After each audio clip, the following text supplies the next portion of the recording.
नमस्कार,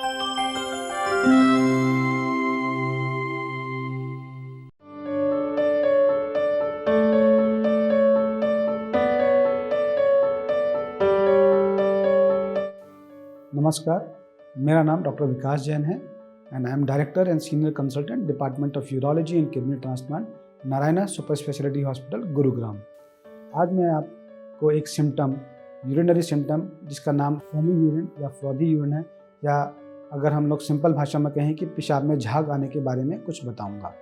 पेशाब में झाग आना एक समस्या है जो अंडरलाइंग किडनी डिसीज़ के बारे में आपको बता सकती है। इसके मुख्य कारण जो होते हैं वो होते हैं कि बार बार पेशाब में इन्फेक्शन होना। जब किसी को बार बार पेशाब में इन्फेक्शन होता है तो उसको यूरिन में झाग आ सकती है। दूसरा इंपॉर्टेंट कारण होता है कि पेशाब में और यूरिन में प्रोटीन का ज़्यादा से ज़्यादा रिसाव होना। या तीसरा कारण जो हम कहते हैं कि कुछ क्रिस्टल और पदार्थ पेशाब में निकलना जो फोमी यूरिन और पेशाब में झाग बना सकते हैं। अगर किसी को भी पेशाब में झाग बनने की समस्या है तो इन तीनों कारणों में से कोई ना कोई कारण हो सकता है और इसको निगलेक्ट ना करें। अगर हम रिस्क फैक्टर्स की बात करें कि किन किन लोगों को ये हो सकता है, तो सबसे पहले अगर बात करें कि यूरिन में इन्फेक्शन होना। यूरिन में इन्फेक्शन किसी को भी हो सकता है, बट ज़्यादातर जिन लोगों को होता है वो होते हैं बच्चे, छोटे बच्चे, adult females and elderly males जो 50 या 60 वर्ष से ऊपर के होते हैं। तो अगर बच्चों की बात करें तो फोमी यूरिन एक रिकरेंट यूरिन ट्रैक्ट इन्फेक्शन को बता सकता है, और अगर रिकरेंट यूरिन ट्रैक्ट इन्फेक्शन किसी बच्चे में हो रहे हैं तो इसका मतलब उसको कुछ अंदरूनी कंजेनिटल डिसीज़ है, जिसको अगर ट्रीट ना किया जाए तो उसको रिकरेंट यूरिन ट्रैक्ट इन्फेक्शन होते रहेंगे जो उसकी किडनीज़ के लिए हार्मफुल हो सकते हैं। अगर एडल्ट फीमेल्स की बात करें तो एडल्ट फीमेल्स में भी रिकरेंट यूरिन ट्रैक्ट इन्फेक्शन होना काफ़ी आम है, और इसका सबसे मुख्य कारण होता है कि उनको अपना पर्सनल हाइजीन ढंग से मेंटेन नहीं किया होता है।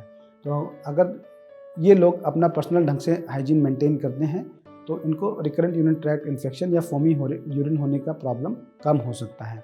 और एडल्ट मेल्स की बात करें तो इनमें यूरिनरी ट्रैक्ट इन्फेक्शंस बहुत कॉमन होते हैं, क्योंकि प्रोस्टेट की प्रॉब्लम की वजह से इनको बार बार यूरिन रुकता है और इन्फेक्शन का कारण बनता है। तो ये 3 एज ग्रुप्स हैं जिनके अंदर रिकरेंट यूरिनरी ट्रैक्ट होना काफ़ी कॉमन होता है, और इनमें इसी वजह से फोमी यूरिन आ सकता है। जैसा कि मैंने आपको बताया, दूसरा मुख्य कारण है पेशाब में झाग आने का, पेशाब में प्रोटीन का ज़्यादा रिसाव होना। पेशाब में प्रोटीन का ज़्यादा रिसाव होना एक बहुत अच्छी बात नहीं है।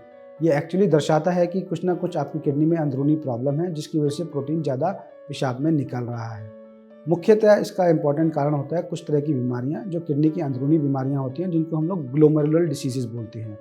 द सेकेंड कॉज जो होता है इसका, उसमें पेशेंट को अगर लॉन्ग स्टैंडिंग डायबिटीज़ है और उसको डायबिटीज़ अनकंट्रोल्ड है तो उसमें डायबिटिक ग्लोमेरुलोपैथी होती है, जिसकी वजह से डायबिटिक प्रोटीनूरिया होता है।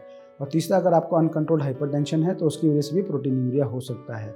तो अगर आपके पेशाब में झाग आ रहे हैं और यूरिन एग्जामिनेशन पे मालूम पड़ता है कि उसमें प्रोटीन आ रहा है, तो ये इसका मतलब है कि आपको डिटेल्ड इवैल्यूएशन की रिक्वायरमेंट है, क्योंकि आपके अंदर प्रोटीन का रिसाव हो रहा है। तीसरा मुख्य कारण जो मैंने आपको बताया कि पेशाब में झाग बनने का, कि अगर आपके पेशाब में क्रिस्टल्स प्रेसिपिटेट हो रहे हैं। ये क्रिस्टल मुख्यतः किडनी में बनते हैं जो स्टोन का रूप धारण कर लेते हैं, और थोड़े बहुत क्रिस्टल पेशाब में निकलते रहते हैं जो आपको ऐसा लगता है कि झाग निकल रहे हैं। तो अगर ऐसा कुछ हो रहा है तो इसका मतलब कि आपको अंडरलाइन कोई ना कोई स्टोन डिसीज़ वगैरह है, जिसके लिए आपको डिटेल इवैल्यूएशन की ज़रूरत है। Thank you so much.